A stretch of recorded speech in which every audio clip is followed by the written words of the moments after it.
Viking hunters began every hunt by reading the land as if it were a living map. Snow, soil, wet leaves, broken twigs, and the direction of the wind were their first tools. They could tell the difference between the light, straight steps of a snow wolf, the deep, heavy marks of a moose, the long-running prints of a reindeer, and the clustered tracks of elk near riverbanks. They crouched low over the snow, touched the edges of footprints, felt how fresh the ice around them was, and calculated the exact minutes since the animal passed.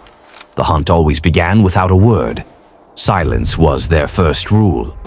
Vikings walked with careful steps, placing their feet flat so the snow would not crack loudly.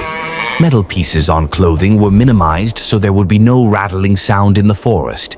Their breathing was slow, their heads always turning slightly to catch the smallest movement.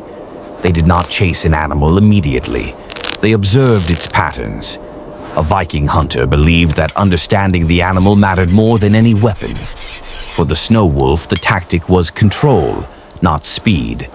Wolves were intelligent, fast, and aware of danger long before it approached. Vikings used long spears, not for attacking from close range, but for creating distance.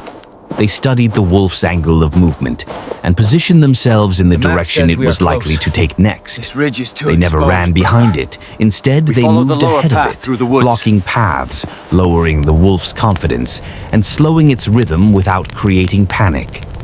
For the moose, the approach was completely different. Moose were massive and could sprint suddenly.